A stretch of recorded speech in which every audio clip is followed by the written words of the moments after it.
Vale, pues nada, yo lo primero, bueno, agradecer por supuesto a EFA y a todos los que habéis venido, porque un día como hoy puntúa doble, que lo estábamos comentando con este tiempo y con esta climatología, y sobre todo, pues bueno, poder compartir de alguna manera lo que siempre buscamos nosotros es un poco las experiencias, porque al fin y al cabo, como bien ha comentado Maite, modelos y conceptos hay muchos, pero luego en cada familia pues hay que adaptarlo a una realidad completamente distinta, ya no solo porque cada negocio y cada generación pues tiene unos estadios distintos, sino porque las propias características, y es que donde hay personas está la singularidad de cómo están esas personas y cómo evidentemente se integran en las distintas esferas que, como muy bien comentaba Maite, es un punto importante. Por lo cual, nosotros de alguna manera lo que vamos a intentar es transmitir, hacer una pequeña introducción de esta problemática y qué soluciones y qué herramientas, pero luego lo que, como solemos decir, lo importante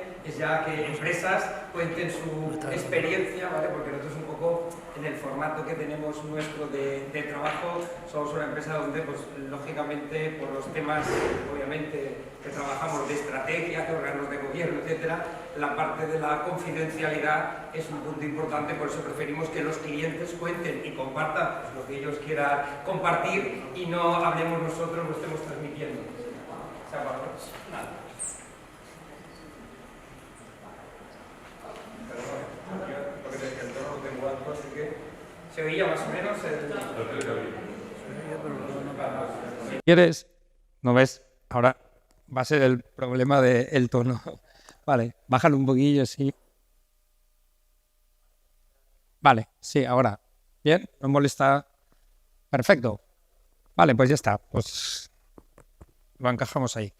Bueno, pues entonces un poco dentro de lo que estaba comentando, que decir, nosotros lo que buscamos es siempre pues que al final sean empresas las que comparten pues su experiencia, que además también lo decimos, no es directamente importable a la experiencia de otra empresa familiar, porque en esa complejidad de la combinación de las tres esferas, la realidad de cada familia y de cada empresa y de cada negocio es completamente distinta. Pero evidentemente, pues es una manera de fomentar o ver que no todo es perfecto, sino que hay que ir adaptándolo e ir acercándose hacia un modelo que nos lleve a ese liderazgo y a esa profesionalización en la gestión de la empresa familiar. Y de hecho, pues un poco, aunque ahora vamos a hacer este formato más unidireccional, la idea es que luego en la comida podamos tener más interacción y también pues con algunos que nos conocemos ya y que forman parte de esa cartera de actividad que tenemos durante muchos años en esta esfera o en este área de empresa familiar, pues podamos compartir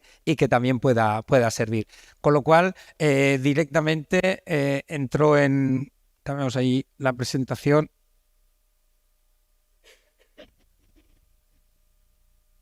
Ahí, ya está.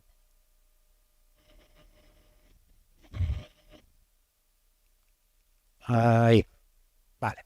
Entonces, dentro de un poco el objetivo, como estaba comentando Maite, la idea es ver la complejidad que tenemos hoy en la empresa familiar, en ese ejercicio de liderazgo y lo que llamamos un poco más liderazgo transformador, porque al final el problema que tenemos hoy en las organizaciones es que hay que coger una velocidad de transformación y de cambio, y ese liderazgo pues es más complejo en las empresas familiares por las propias características que justamente, digamos, matizan o de alguna manera definen, ya lo digo porque luego la complejidad es mayor, pero definen esos tres círculos, ¿vale? Por eso, un poco dentro de ese esquema, pues como solemos siempre plantear, esto es perpetuo. Esto se ha ido otra vez, ¿no? Yo creo que sí. ¿Se oye? Vale, perfecto. Vale, perfecto. Pues un poco dentro de ese esquema, nosotros siempre partimos de algo que lo estábamos comentando ahora en la entrada con alguna persona que ya hemos coincidido y estamos también en contacto, que es realmente el problema de que es el mercado el que nos va llevando a una velocidad cada vez mucho más intensa. Es decir, lo de cambiar, siempre estamos cambiando. Nosotros empezamos nuestra actividad hace 30 años, ¿vale? Empezamos pues prácticamente, bueno, de todos nosotros empezamos nuestra actividad de servicios de consultoría cuando terminó la Expo, quiero decir, fue el año 92, que era un año donde ya había pasado las Olimpiadas, la Expo, y ahí es donde ya Solchaga dijo, ahora viene una crisis, y a partir de ahí empezaron ya los cambios, los problemas, la devaluación, y desde ahí toda la vida ha sido, todo está cambiando, ¿vale? Quiero decir, el cambio es la única cosa que no cambia, pero sí que es verdad que en la realidad en la que nos encontramos ahora, por una serie de variables, esa velocidad de cambio y de movimiento es muchísimo más grande, ¿vale? Es decir, sí que evidentemente el proceso de cambio es perpetuo, que es decir, siempre se ha estado hablando, pues bueno, de que ya no estamos en un entorno plácido, estable, ni nada por el estilo, hablamos de VUCA, luego se habla de hiperVUCA, ahora ya le ponemos BANI, esto de las palabras se usan constantemente, ¿vale? Pero que al final lo que me está diciendo es que es un proceso donde la aceleración del cambio es realmente muy relevante y por eso pues aprovechando como dice el amigo Buffett, ¿vale? En la playa cuando baja al mar es cuando se ve quién lleva bañador, ¿vale? Con lo cual es un ejercicio que solo las empresas que tengan esa visión que comentaba Maite a largo plazo, esa visión de permanencia, son las que necesitan adaptarse a ese proceso y tener una visión de más largo plazo para poder adaptarse en esa incertidumbre y cambio constante. Por eso, simplemente cuando hablamos de dónde viene esa presión para tener que cambiar y liderar las organizaciones, o ya en concreto las empresas familiares, siempre viene de la dinámica realmente externa, ¿vale? Hay un quebrado que llamamos el quebrado maligno, ¿vale? Que es velocidad de cambio interno partido velocidad de cambio externo ha de ser mayor que 1, que normalmente no suele ser ni de casualidad en las empresas, ¿vale? Es decir, realmente la velocidad con la que cambia el mercado es muy, muy, muy grande y siempre, normalmente a rebufo, por así decirlo, va por detrás la velocidad de cambio interno dentro de la organización. Por eso en ese ejercicio lo normal es que cómo gestionar esta parte interna, cómo adaptar esta parte interna es donde suele estar realmente la fricción. De hecho, es un ejercicio que normalmente nos encontramos en muchísimas empresas cuando estamos trabajando, que es evidentemente esto, y ahora pues con el cambio y con todo el proceso, lógicamente vamos a llamarle post-COVID, con todo el impacto de las tecnologías, con todo el impacto de, pues ahora el tema de los costes, los cambios en los modelos de aprovisionamiento, es decir, todo ese tipo de incertidumbre lo que genera es una percepción de riesgo y es normal, y es por desgracia más habitual, justamente el efecto opuesto. Ante esa percepción de riesgo no tomo decisiones y no me muevo rápidamente para no equivocarme. De hecho, muchas veces cuando construimos un plan, pues como solemos decir, si yo he estado funcionando hasta ahora sin un plan, ¿de acuerdo? En el momento hago un plan, lo que estoy haciendo es seguramente desviarme del plan que tengo, ¿vale? Por lo cual, evidentemente, es un sistema incómodo y tomar decisiones de hacia dónde ir es lo que más me cuesta. Por eso, como suelo decir, voy haciendo de todo un poco, ¿vale? Y voy viendo qué es lo que me funciona, ¿vale? Y eso es una sistemática que en muchas empresas, pues evidentemente, se implanta por la percepción de riesgo que se tiene ante esta, pues digamos, espacio, digamos, fosco y cambiante. Otro ejercicio que también nos encontramos mucho es el problema de la miopía estratégica y es, vale, sé que tengo que cambiar, pero como yo no percibo qué está cambiando aquí, ¿vale? Y eso muchas veces pues es seguir hablando con los clientes, con mis clientes, no lo que pasa en el mercado, no estar viendo por dónde se va moviendo la competencia. Hay una serie de variables que ayudan, pero que evidentemente si yo no lo tengo trabajado, yo no percibo que esto está cambiando y sigo funcionando. Y esto, por ejemplo, sí que es un elemento que por desgracia en las empresas familiares es ya especialmente más grave. ¿Por qué? Pues por un ejercicio puramente natural, y es que cuando en una empresa familiar tenemos una estructura y una organización y tenemos incluso, pues ya me voy a un formato de consejo de administración, pues muchas veces, evidentemente, las generaciones anteriores, yo ya no entro porque a nosotros no nos gusta hablar de primera, segunda, tercera, cuarta generación, sino ver en qué momento, ¿vale?, se ha hecho el crecimiento y el empuje en la empresa. Pero lo que está claro es que la gente que está en los consejos y en los órganos de gobierno suele ser la generación principalmente que ya no solo está en el día a día de la gestión. ¿Y eso qué lleva? Pues algo humano, absolutamente humano, y es que los que estamos en el Consejo de Administración tenemos una percepción del entorno y el mercado que no es la que hoy está en el día a día de la batalla, sino la que nos hemos creado de los años que hemos estado llevando ese día a día en el mercado. Con lo cual puede haber perfectamente un gap entre, no le pongo fecha, 5 años o incluso 10 años entre la percepción que yo tengo del mercado y la realidad hoy de mayo del 2023 que tiene el mercado. ¿Por qué? Porque evidentemente yo estuve mucho tiempo ahí en esa parte, pero ahora estoy en la parte de arriba y hay otro equipo y otra gente trabajando. Por eso el concepto de miopía estratégica es uno de los puntos que también nos encontramos bastante de aterrizar a la realidad de hoy y de los próximos años, que es donde yo voy a tener que hacer esa dinámica de adaptación de mi organización a el entorno.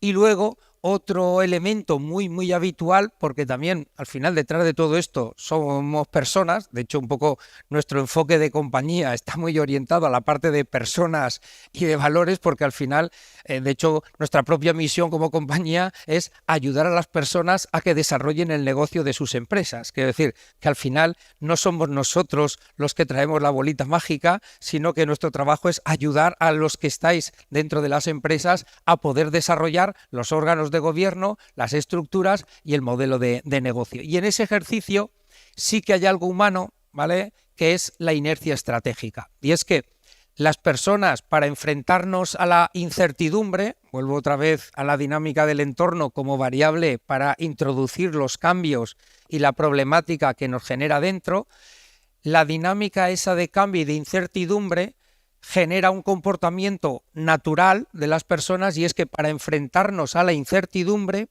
buscamos certidumbre, ¿vale? Es el esquema natural de defensa que tenemos las personas, con lo cual al enfrentarme a la incertidumbre busco certidumbre.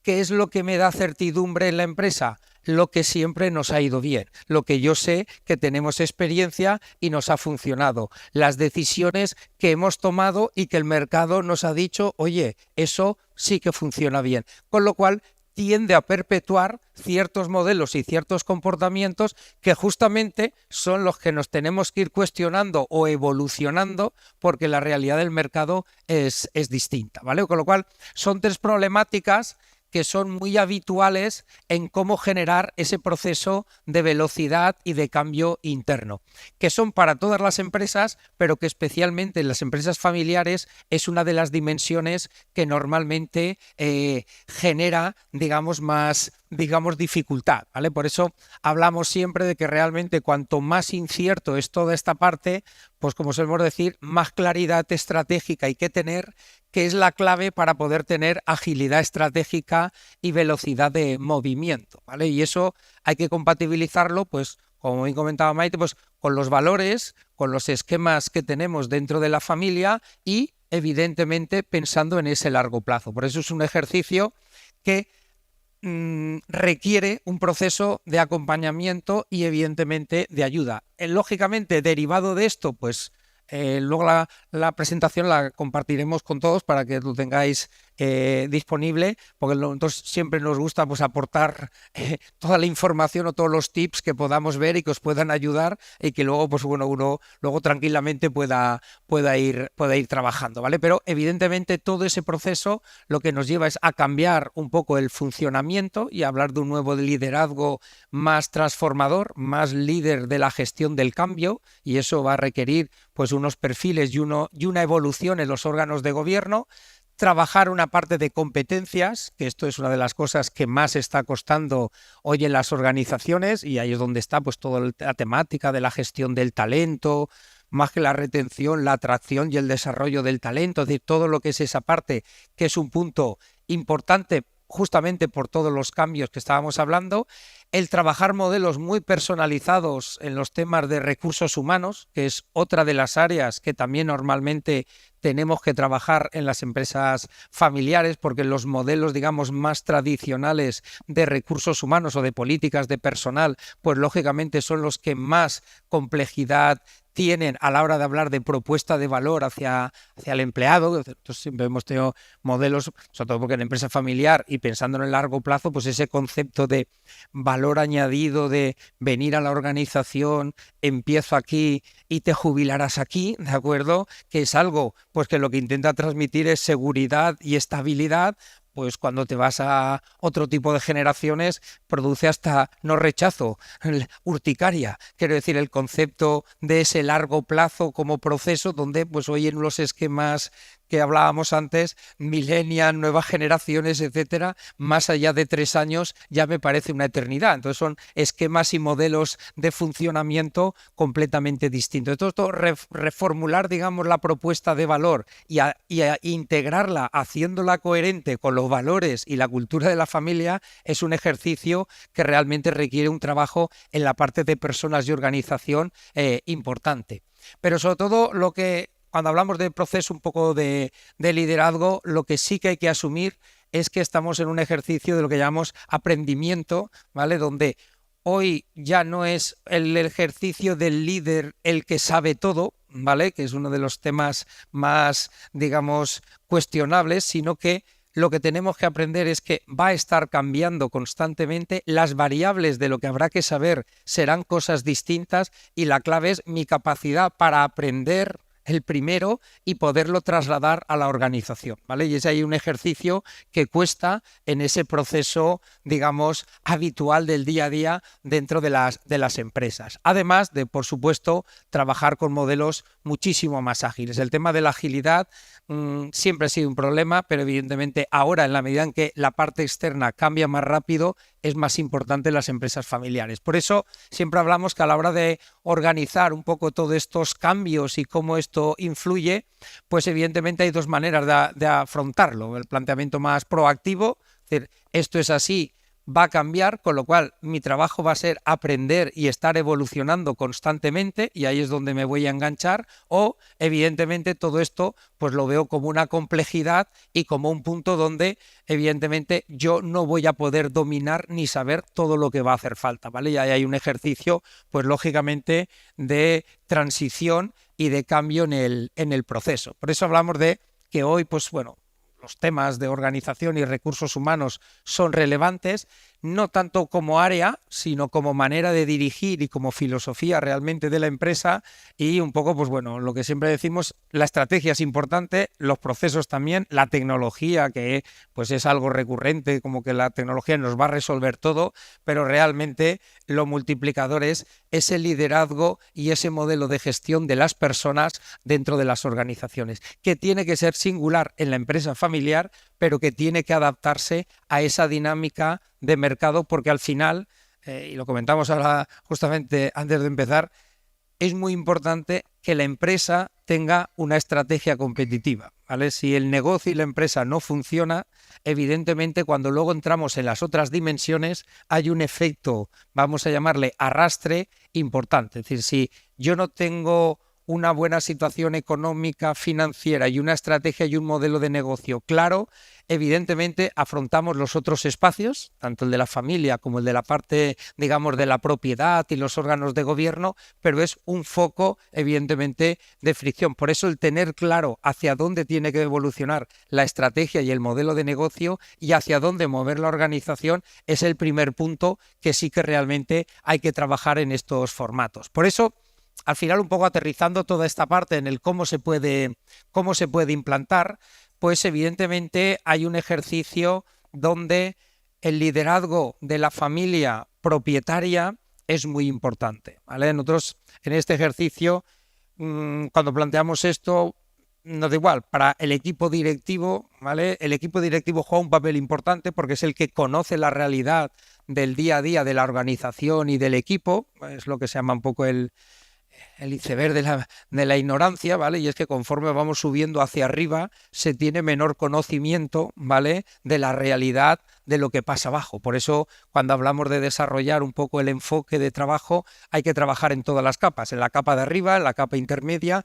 y en la capa de abajo para tener una visión lo más realista posible. Pero dentro de ese ejercicio, lo que sí que es importante es que desde la capa de arriba se trabaje ese liderazgo. ¿Por qué? Porque la propiedad es la que más va a marcar el enfoque estratégico dentro de una organización. Nosotros, como sabemos decir, el equipo directivo es muy relevante, pero no tiene ninguna percepción de riesgo ni tiene realmente una vinculación en ese largo plazo. De hecho, pues hasta podría ser un gran directivo que no paro de tomar malas decisiones, que evidentemente tendré una consecuencia y es que me sacarán fuera de la organización, que me despedirán, pero recibiré mi correspondiente indemnización y dependerá del tiempo que tarde en encontrar otro trabajo, hasta podría estar ganando dinero tomando decisiones malas. Quiero decir, el grado de repercusión o de impacto no tiene nada que ver con jugarme el patrimonio de mis hijos, de mis nietos y evidentemente el futuro de nuestra familia y de lo que hemos construido durante todo este tiempo. Por eso la percepción de riesgo es muy importante en la introducción en todo este tipo de modelos. Por eso la propiedad tiene que ser un eje muy importante, pero evidentemente hay que identificar qué personas son las que tienen esa capacidad y apoyarnos como palancas en ese cambio interno. Es decir, tenemos que moverlo desde arriba, y desde arriba es la propiedad la que tiene que ejercer ese liderazgo, pero tengo que buscar realmente esas palancas. Y en esas palancas también, porque muchas veces en todos estos temas, la parte de personas y de liderazgo, hablamos mucho de motivación, etcétera.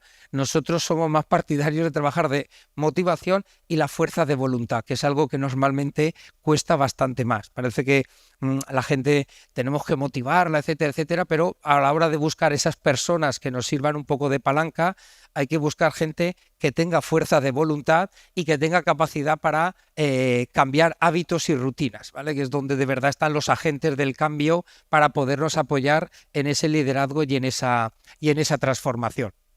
Por eso, identificar esas personas clave es uno de los puntos importantes en ese ejercicio. Pero sobre todo es acostumbrarnos, y esto cuesta, ¿vale? Es a lo que llamamos la ambidiestría, que es estar trabajando el control y la gestión, ¿vale? Y estar mirando, pues, qué está pasando este mes, qué está pasando este trimestre, cómo va el PIG, dónde están las acciones de mejora, de optimización. Ahora estamos con los costes que obviamente preocupan. ¿Dónde tengo que, como suele decir, mirar para ir mejorando en el día a día, ¿vale? Lo que llamamos el micromanagement, el microscopio, pero evidentemente si hay alguien y especialmente las empresas familiares que tienen que mirar es el largo plazo, ¿vale? Hay que tener la capacidad de mirar hacia otros espacios con una dimensión temporal muchísimo más amplia. De hecho, cualquier proceso de transición y de cambio generacional lleva muchos años, no es un tema de meses, pero no es un tema de 2 años ni de 3 años, sino que es un ejercicio de transformación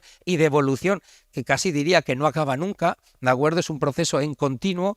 Y normalmente mover al equipo y a la dirección y a la propiedad en ese cambio constante de el microscopio y el telescopio, pues como solemos decir, marea bastante, ¿vale? Entonces, el tener esa ambidiestría para movernos entre los dos esquemas es otro de los puntos que realmente es relevante, pero sobre todo es el planteamiento de querer cambiar.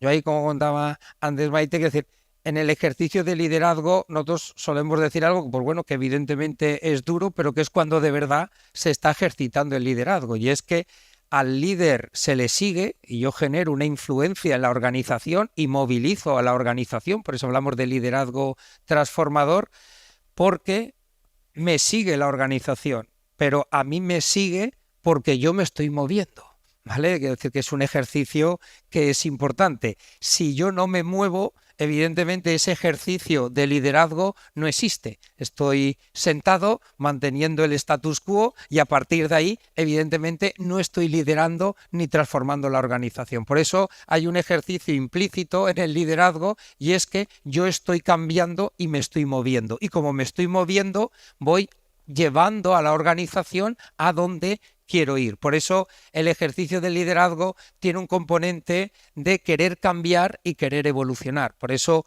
cuando hablamos luego de cómo acometer pues la transición, el cambio generacional, una evolución cultural, el de estructurar los órganos de gobierno, cualquier decisión de ese tipo de cambio tiene que implicar que desde arriba quiera evolucionar y tenga que mover. Y ahí en eso, pues es uno de los elementos muy importantes porque, como solemos decir, al final todas estas cosas, ¿vale? Cuando hablamos también de temas de estrategia, siempre los vientos, ¿vale? No son los que mueven las organizaciones, sino que las formas de trabajar, los hábitos, las capacidades, los esquemas mentales con los que trabajamos son de verdad las corrientes lo que mueve las organizaciones, ¿vale? Por eso, como solemos decir, ya y habréis oído muchísimas veces, que decir, la cultura es el principal restrictor de la estrategia, ¿vale? Porque al final esto que pues decía, de que la estrategia, o mejor dicho, la cultura desayuna estrategia todas las mañanas, ¿vale? Yo os diría que hay empresas donde desayuna, almuerza, merienda, cena todos los días, ¿vale? Con lo cual es un ejercicio de evolución que realmente requiere, pues digamos, un cambio importante, ¿vale? Entonces, eso que es la dinámica habitual y donde hay que tener una serie de prudencias, cuando lo llevamos a la empresa familiar, pues todo esto se acentúa más, ¿vale? Y ahí es donde un poco la dificultad del liderazgo tiene ya que ver con el propio ejercicio de profesionalización de la empresa familiar. Entendiendo, como muy bien ha dicho Maite, que de verdad no penséis que profesionalizar, porque es una visión que se tiene, es darle a alguien la dirección o la gestión de la empresa, ¿vale? Es decir, que eso no tiene, externalizar, por así decirlo, fuera de la familia, no tiene nada que ver con la profesionalización, ¿vale? La profesionalización va con separar realmente, como bien comentaba Maite, las tres gorras: la gorra de la propiedad, la gorra de la familia y la gorra de la empresa. ¿Y eso qué implica? Pues que en toda organización va a haber 7 perfiles completamente distintos. Aunque todos podamos estar mezclados, si cada uno sabe con qué gorra está llevando el funcionamiento o dirigiéndose a la organización, automáticamente tenemos una empresa profesionalizada. La profesionalización no está en quién lleva la organización, sino con qué gorras se gestiona la organización, ¿vale? Y ahí es donde está de verdad el salto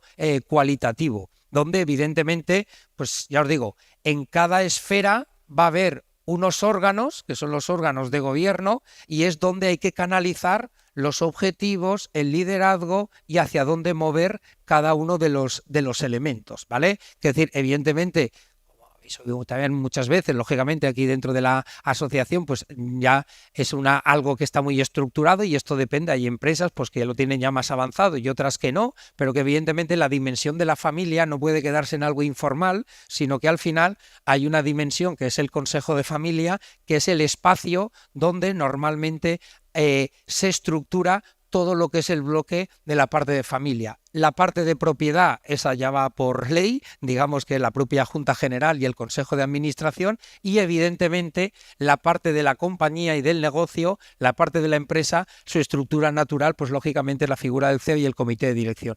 ¿Eso implica que podemos tener figuras híbridas? Pues sí, o sea, ya no, yo quito el 1, ¿vale? Que es el ejercicio sol, ¿vale? Que es de donde se ilumina todo, que es cuando tenemos figuras de perfil 1, donde pues evidentemente tengo la esfera familiar, tengo la esfera de la propiedad y tengo la esfera de la empresa, y desde aquí pues emana todo. Pero también puedo tener perfiles de este tipo o perfiles de este tipo o perfiles de este tipo, ¿vale? Que es el segundo anillo híbrido. O gente que no va a estar en ninguna otra esfera, pero que hay que saberme relacionar y que tengo que saber interactuar, ¿vale? Son ejercicios que simplemente sirven como pequeñas prácticas en el sentido de dónde está cada uno, ¿vale? Es algo que hacemos, y en qué sitio natural seré yo donde puedo obtener evolución, y sobre todo cómo me ven los demás, ¿vale? Que esto no es solo la gorra que yo llevo, sino la gorra con la que me ven los demás, ¿vale? Entonces,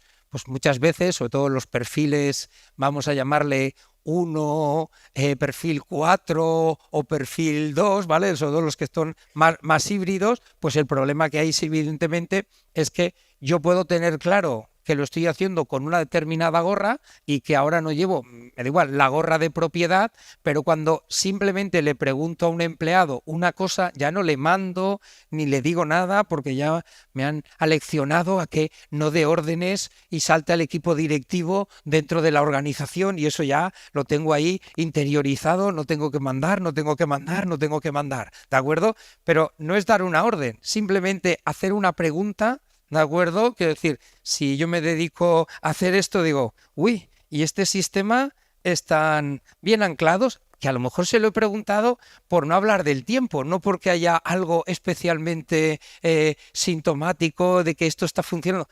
La persona que se dedica a esto dice, ostras, esto de los taburetes es importante, ¿vale? Y automáticamente reordenará sus prioridades de esta semana para ver si lo de los taburetes está funcionando. Y yo solo le he hecho una pregunta, que a veces ni preguntar, con una mirada ya estoy percibiendo cosas, ¿de acuerdo? Eso no tiene que ver con la gorra, que yo ya pues me he lavado el cerebro y ya me he dicho que no voy a mandar y suplantar al director de producción, que es el que tiene que encargarse de esto. Es simplemente en un comentario, la gente no sabe con qué gorra lo estoy haciendo, ¿de acuerdo? Con lo cual no es solo la gorra que yo llevo, sino que vean los demás y que me ayuden a que entiendan la gorra con la que lo estoy haciendo, ¿vale? Y es un ejercicio, pues, que es recomendable para ir entrenando, por así decirlo, este tipo de situaciones, ¿vale? Obviamente lo que hablamos, órganos hay muchos, no es ahora el objetivo tanto de hablar de la parte de los órganos de gobierno, pero separarlos es muy, muy importante, ¿vale? Porque al final lo que llamamos un poco la pirámide invertida sí que es un ejercicio que es relevante, sobre todo porque hay empresas, y aquí es un poco pues lo que está comentando en la introducción, es decir, cada empresa está en un estadio completamente distinto, ¿vale? Con lo cual no es lo mismo la empresa que ya tiene un consejo de administración y un consejo de familia de la que está pues en procesos donde aún no está vertebrando el consejo de administración. Cuando digo vertebrar no quiere decir que no exista, porque hay consejos de administración que en sentido formal existen, se hace el acta y la reunión, pues es, como se suele decir, la paella de los domingos y ya está, pero no tiene más, me refiero como órgano de verdad de dirección y de gestión. Con lo cual hay empresas que ya tienen esto separado y hay empresas que no, pero evidentemente el entender que tenemos que evolucionar hacia un modelo, vamos a llamarle, de pirámide invertida, es relevante. De hecho, casi me permitiría, y así me sirve un poco para el estado del arte, por así decirlo, preguntarte, ¿cuántos de aquí, cojo primero el menos formal, ¿vale? Porque el consejo de administración como tal existe, es decir, ¿cuántos de aquí tienen consejo de familia? ¿Vale? Y así nos sirve un poco de punto de partida, ¿vale? Muy bien, ahí, bien, perfecto. ¿Cuántos tienen consejo de administración en el sentido de verdad de estructurado y que funciona, ¿vale? Funciona, me refiero en operativa, ¿vale? ¿Vale? Muy bien. El resto, ¿vale? Tiene consejo, perdón, paso ahora a comité de dirección, ¿vale? Porque aquí a veces presuponemos, ¿vale?, que todas las empresas tienen comité de dirección y normalmente en figuras de este tipo, ¿vale?, donde prima estos espacios, pues el comité de dirección tampoco es necesario, porque yo ya despacho con cada directivo lo que corresponde y no necesito tener el foro ni de comité de dirección, ¿vale? Con lo cual, pues evidentemente es otro punto importante. ¿Cuántos de aquí tienen comité de dirección como tal, como órgano? ¿Vale? Bien, eso seguimos ahí la mitad. Bien, perfecto. Bueno, pues hay potencial ahí de mejora, ¿vale? Quiero decir que ya solo con eso ya nos sale ahí un recorrido importante, ¿vale? Porque evidentemente sí que en ese ejercicio de profesionalización, ¿vale?, es muy importante separar esos tres estadios, ¿vale? A nosotros no nos importa tanto que ya se tenga o no el protocolo familiar, que no es el ejercicio, digamos, más relevante como documento, pero sí que lo que es importante es la vertebración de los tres espacios y que empiecen realmente a jugar, ¿vale? Con lo cual, un ejercicio ya de itinerario recomendable es poder vertebrar esos tres espacios con una personalidad propia. Y cuando digo personalidad propia es que aunque haya personas, me da igual, que el 80% de las personas sean comunes, ¿vale?, me he cojado al extremo, haya personas que son diferentes, ¿vale? Eso es muy importante, algo que os va a ayudar a tener gorras distintas de lo que hay aquí, ¿vale? Y que entendáis con qué número está cada uno jugando en cada momento, es que las personas que están aquí sean alguna, como mínimo, alguna distinta de las que están aquí y, evidentemente, alguna también distinta de las que están aquí, para conseguir que vía la cara de esa persona yo identifique en qué espacio de órgano de gobierno estoy y cómo tengo que tener la conversación y qué temas son los que corresponden a este espacio o a otro espacio, ¿vale? Y es un ejercicio donde siempre buscamos que la parte del consejo se entienda como punto realmente natural para la familia empresaria, ¿vale? Y eso es un ejercicio que hay que ir construyendo, porque en esa evolución, pues que evidentemente ahora pues se va poniendo más en boga, por así decirlo, de moda, el concepto de familia empresaria suele estar más en esta parte del triángulo y el concepto de empresa familiar está más en esta parte del triángulo y de familia empresaria está más en esta parte de aquí, ¿vale? De hecho, cuando hablamos de formar a las segundas, a las terceras generaciones, cuando decimos segunda o tercera generación, de las que está en ese momento, ¿vale? No nos preocupa tanto que sea la sexta, pero cuando hablamos de la N+2, ¿vale? Por así decirlo, la que está ahora en este momento en la parte de la propiedad y en la que está en el funcionamiento, la N+1 y la N+2, lo que nunca, mientras no se decida una operación de venta, va a cambiar es que hay que suceder en la propiedad, nunca en la gestión. De aquí a entonces, aunque hoy incluso estuvieran aquí y parte del comité de dirección fueran personas que están en la generación actual e incluso la siguiente ya sea incorporada como directivo, lo que es imposible es pensar que la sucesión será en la gestión, ¿de acuerdo? Lo que seguro habrá aquí, habrá que ver qué es lo que hace falta en la organización, en la empresa, en el equipo, las competencias, todo lo que estábamos hablando. Pero lo que es seguro es que se va a tener que suceder en la propiedad.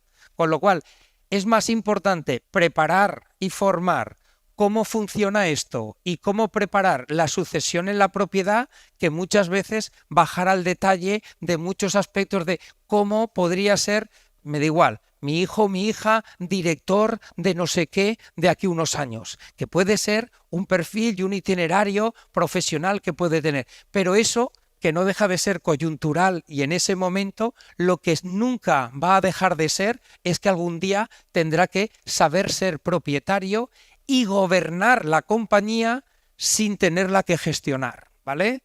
Me refiero a todas las personas que sean propietarios. Puede que haya uno que sea el CEO, pero evidentemente tendrá que tener una disciplina. Y aunque mi hijo o mi hija esté por aquí, ¿de acuerdo? Esta persona será el que mandará, no yo por estar aquí arriba, ¿de acuerdo? Y es un ejercicio que cuesta en ese proceso. Por eso, normalmente, el formar aquí es uno de los puntos por los que realmente se empieza. ¿Qué ocurre? Para desarrollar esto, si el Consejo de Administración es un sitio de puro trámite administrativo, de aprobar las cuentas del trimestre, por no decir ya del semestre, y si no, del año, pues no sirve absolutamente para nada. Esto tiene que ser un órgano de gobierno de la empresa, hay que hablar de temas de estrategia, temas de innovación, temas de sostenibilidad, que es ahora una de las conversaciones que más estamos trabajando aquí, de cómo va a afectar y va a cambiar el modelo de negocio. Es decir, hay que mirar en el largo plazo y ver cómo transformar y gobernar la empresa sabiendo que habrá gente que estará aquí siendo de la propiedad o de la familia, porque a lo mejor no está ni en la propiedad y sí que está en la familia, ¿de acuerdo? Que son perfiles de este tipo, ¿vale? Gente que está en la empresa, está en la familia, pero aún no está en la propiedad, ¿vale? Que es un poco un ejercicio, pues que también cuesta bastante, ¿vale? Es un poco el concepto que muchas veces existe en muchas empresas donde tengo gente por aquí, la tengo aquí, pero soy reticente a que entre aquí. Ya llegará. Y justamente lo que antes tiene que entrar es aquí e ir aprendiendo y coger la experiencia, los valores y la cultura de funcionamiento. Pero parece que mientras estén estos dos estadios, bien, y ya veremos cuándo llega ahí. Y es justamente lo que estamos diciendo es lo contrario, ¿vale? Por eso hay mucha inercia de cómo funcionamos, digamos, las personas, ¿vale? De lo que hay que hacer. Sobre todo porque al final profesionalizar es esto, ¿vale? O sea, la profesionalización es mantener ese equilibrio entre los tres triángulos, ¿vale? Y lo normal, pues es que muchos de los que habéis levantado la mano, pues aún tenemos que vertebrar esos espacios y resolver los conflictos, y hasta que no los creas esos espacios no hay conflictos, ¿vale? Esto, lo bueno que tiene es que cuando yo soy el uno, ¿vale? El número uno del esquema, yo conmigo mismo no discuto con nada, estoy siempre de acuerdo, no me desvío de nada y no hay ningún tipo de problema. Lo digo yo y lo acierto, es así y ya está, ¿vale? Entonces, el problema de todo esto es cuando empiezo a crear foros distintos, no somos los mismos, cada cosa toca en un sitio y se me empieza a complicar la vida. Por eso os decía que el liderazgo transformador nace por quererte complicar y entender que esto sí o sí hay que hacerlo, es de largo plazo y cuanto antes empiece, antes podré ir evolucionando y viendo esto y, como solemos decir, y además disfrutarlo en vida, porque esto no es un ejercicio de, oye, pues yo ya cuando llegue ya se apañarán, ¿de acuerdo? Que ese es otro esquema de no querer afrontar, por así decirlo, la complejidad que tiene todo esto. Pero igual que hay empresas que trabajamos en este estadio, ¿vale? Hay otro tipo de problemáticas que también nos pasan en empresas pues que ya están más evolucionadas, que es justamente lo contrario, donde se me desvincula y la gente que es accionista pues no tiene un conocimiento del negocio, prácticamente casi nadie trabaja en la compañía, es pues muchas veces lo que llamamos consorcios de primos, ¿vale? Es decir, donde se ha ido diluyendo porque no se estructuró cómo transmitir los paquetes, etcétera, de acciones y pues evidentemente a lo mejor el accionista más importante de un primo que está aquí pues tiene el 8% de la compañía, con lo cual meterse en el liderazgo para transformar todo, donde él tiene el 7 y hay un 93 que se va a ir de gorra, aunque sean de la familia lejana, pues no es lo más motivador, ¿vale? Con lo cual, pues tienes espacios donde hay muchas sociedades donde esta parte se ha desvinculado de la parte de negocio y normalmente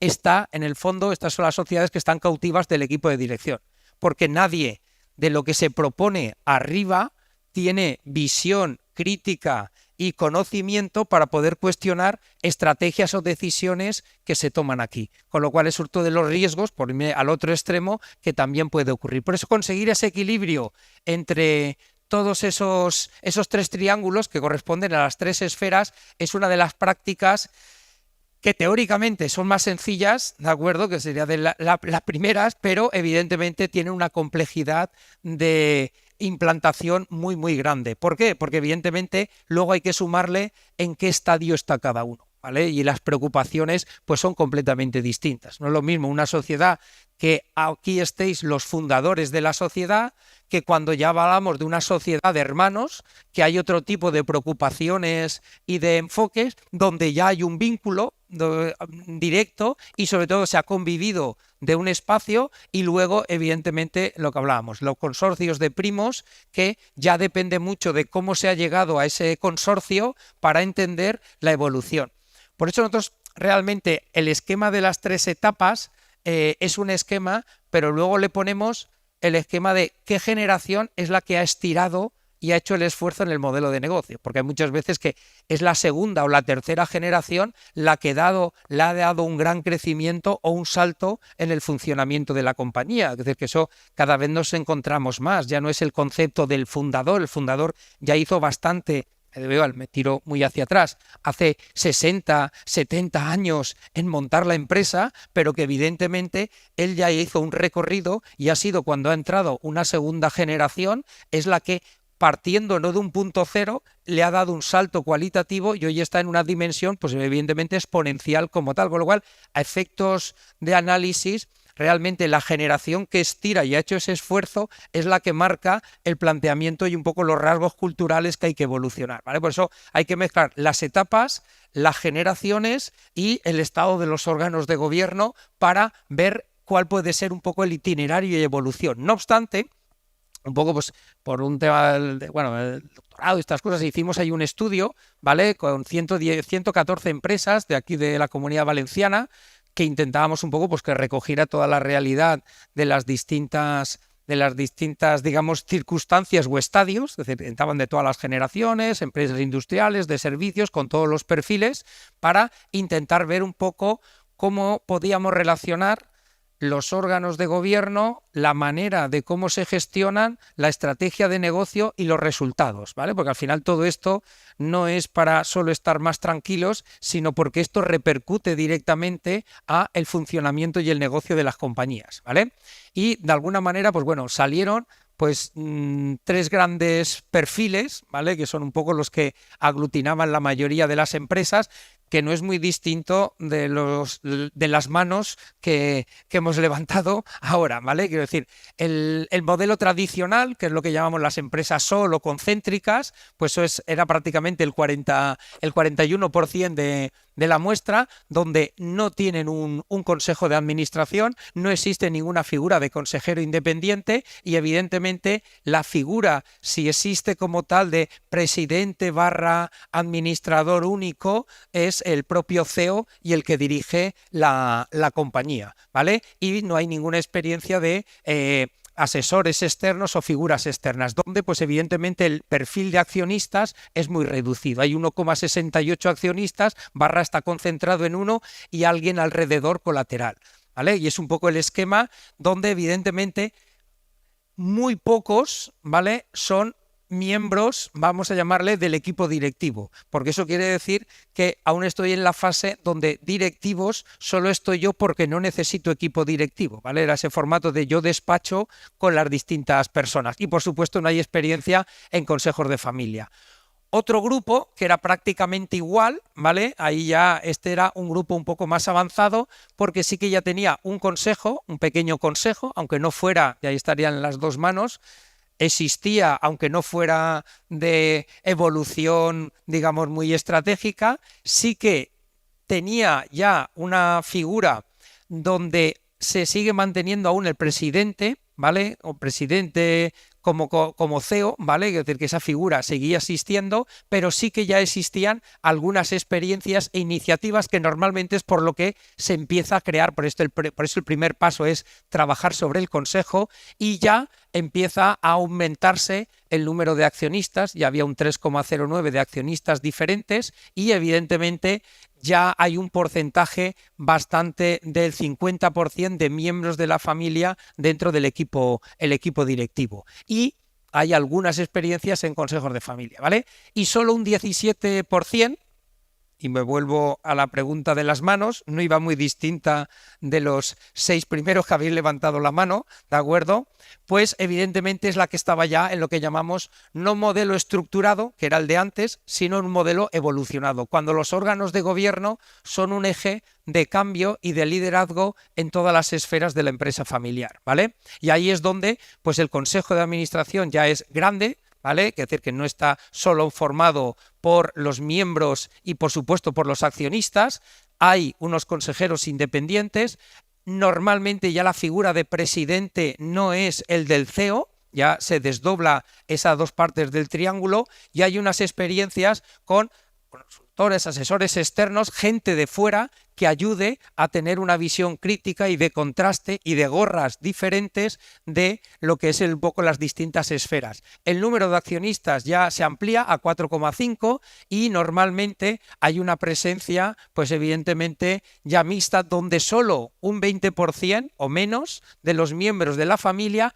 está en el equipo directivo. Y eso ya sí que denota que la familia está en la parte alta del triángulo, que es gobernar la compañía y pasar a ser una familia empresaria, que es de verdad, digamos, lo que no va a cambiar y va a perdurar mientras no decidamos, y es más, evidentemente, porque ahora pues es otro tema que está de moda, que es la venta, los temas de corporate, todo lo que son las actividades de compra-venta de compañías, nos da igual, incluso aunque se venda. Es decir, nosotros cuando ayudamos a vender una compañía en una empresa familiar, al otro día, no el otro día, lógicamente lo trabajamos antes, es, vale, ¿y ahora qué hacemos? Quiero decir, que el problema es que hay que empezar a buscar otros negocios, otras actividades que evidentemente se tienen que gestionar desde ese consejo y desde ese órgano. Luego podremos crear una sociedad de capital riesgo, podremos diversificar en productos financieros, pero al final hay una actividad que tiene que saberse gobernar y es siempre desde la parte de la propiedad. Por eso esa desvinculación de que tiene que pasar todo por la gestión de la empresa, por, digamos, los órganos y trabajar dentro de la empresa, es un camino que se puede, porque hay que tener esa opción como tal, pero no es el camino para llegar realmente a la parte de arriba. Por eso, algunas herramientas, ahora un poco comentaremos para cerrar, ¿vale? Pero, evidentemente, es un ejercicio que cuesta mucho, que cuesta mucho porque estar arriba en la propiedad pues siempre se ha considerado como una parte cerrada y copada y que cuando llegue llegará, y trabajar en la empresa no me preocupa, pero estar en la propiedad no es el espacio naturalmente abierto, ¿vale? Por eso al final de todo este análisis y estudio un poco que se hizo, pues simplemente para que os hagáis una idea un poco, el ejercicio que salía de una manera reiterativa es que todas las empresas que están en un estadio más evolucionado tienen un funcionamiento de gobierno con consejo de administración, con gente externa. Esto nos da igual que sea un consultor o que sea otro empresario de otro sector, pero una visión externa y diferente en cada esfera, ¿de acuerdo?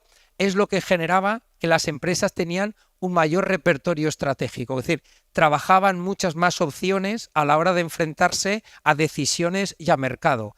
Y cuando trabajas muchas más opciones, puedes elegir entre más cosas, ¿de acuerdo? Y eso tenía una correlación con las cifras de crecimiento, creación de empleo y volumen de facturación y de rentabilidad. Con lo cual, es un ejercicio que no es solo para mejorar la gestión de la empresa familiar, sino que tiene una traducción en resultados y en... Ahora, ya está.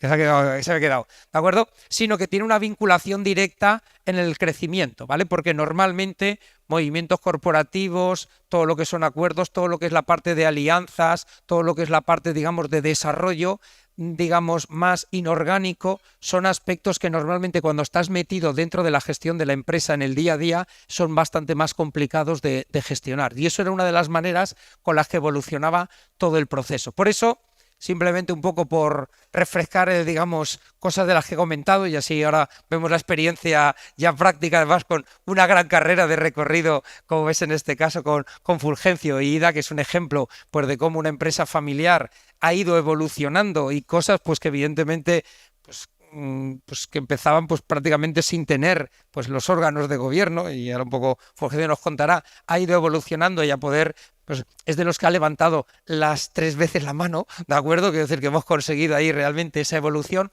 pero lo que comentamos, es decir, buenas prácticas o recomendaciones, siempre entendiendo que esto es muy a medida de cada empresa y de cada estadio, y que cada familia es completamente distinta. Pero, evidentemente, el poder separar esos roles, el poder ayudar en ese juego de los 7 sombreros es muy, muy importante.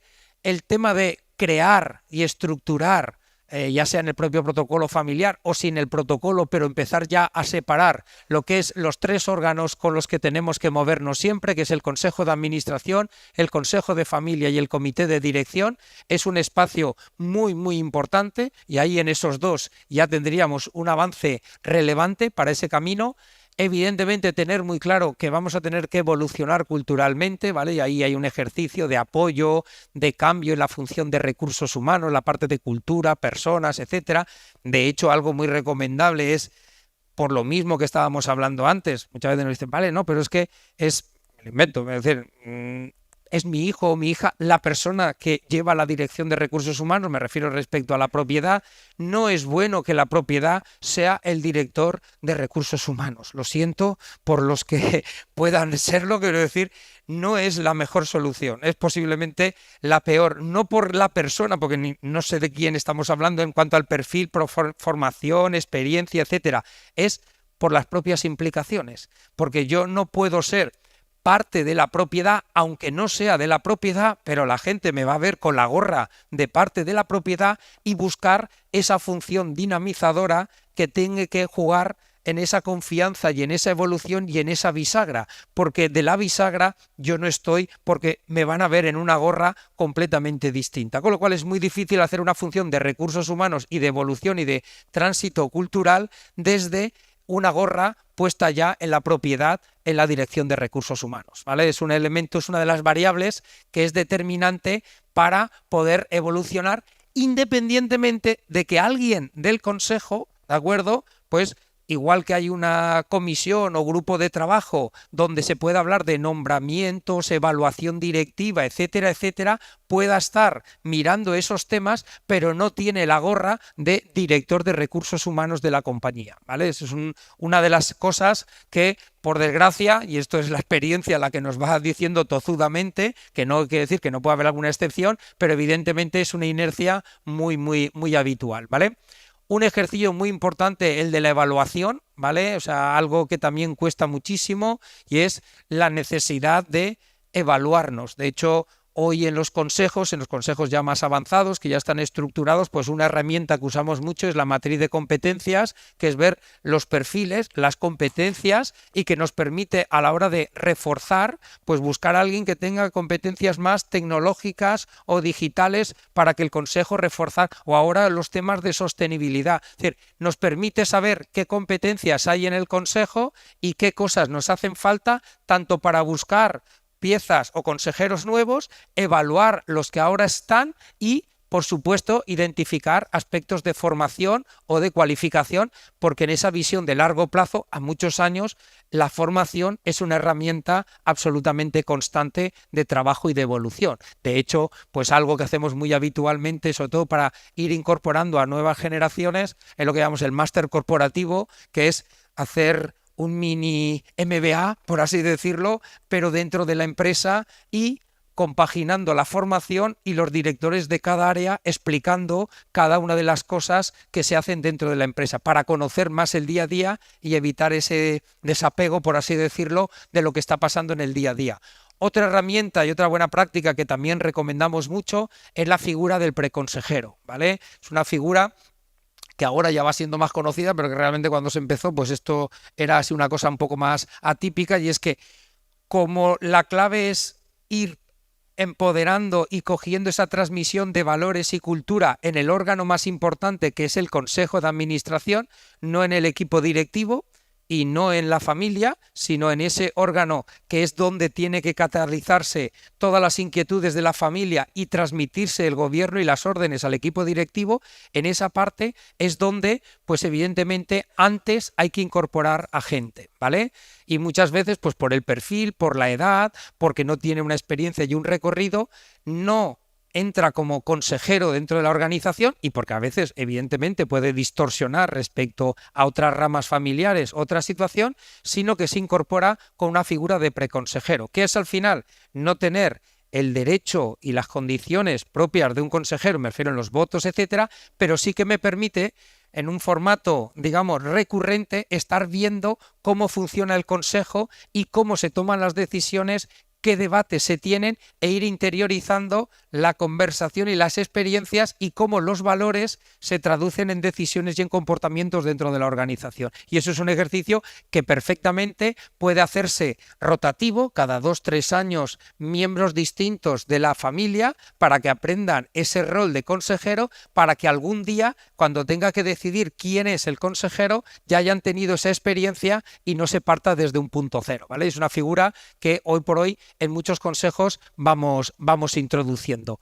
Por supuesto, para cuando se está empezando una figura de que haya un consejero que sea coordinador, ¿vale? Porque al final todo esto hay que darle vida y que funcione, con lo cual no es juntarnos todos los consejeros, sino que haya un consejero que sea el dinamizador y el coordinador, el que va ayudando a separar qué toca en cada sitio y cómo ir organizándolo, y por supuesto, una metodología de planificación y de estrategia, ¿vale? Nosotros siempre decimos que de los órganos de gobierno hay que trabajar, pero tiene que salir la estrategia. Y la estrategia tiene que planificarse, traducirse en objetivos y poderlo aterrizar a los equipos directivos.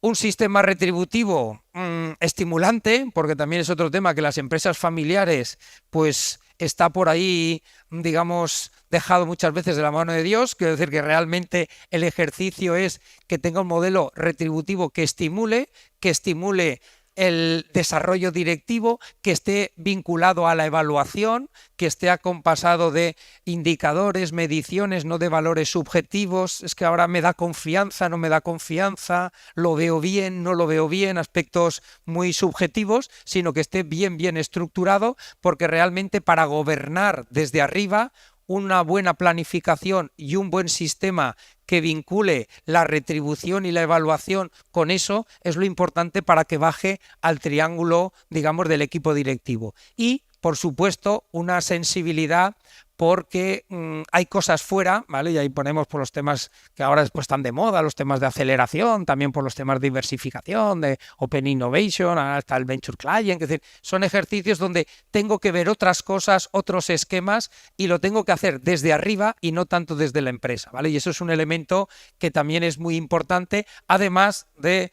Nos da igual, no hace falta que sean consultores, es decir, pero incorporar profesionales externos, ¿vale? Es decir, algo muy, muy importante en todo este ejercicio es que la implicación personal que tiene cualquier evaluación, cualquier, vamos a llamarle, desencuentro dentro de una situación, pues evidentemente de empresa familiar, es muy distinto y evitas, pues muchas casuísticas, es decir, ejemplos miles de sobreprotección, desconfianzas, situaciones normales que tenemos las personas, pero que metidas dentro de esas estos tres esferas, pues hace que la gestión de la compañía sea mucho más complicada. Por eso que haya alguien independiente con una visión más imparcial y que no tenga implicaciones personales, pues evidentemente es una manera de facilitar esa interlocución y poder resolver ese tipo de problemática, ¿vale? Por eso son 10 herramientas, en cada caso y en cada empresa son distintas, pero que sirven un poco para poder introducir, ¿vale?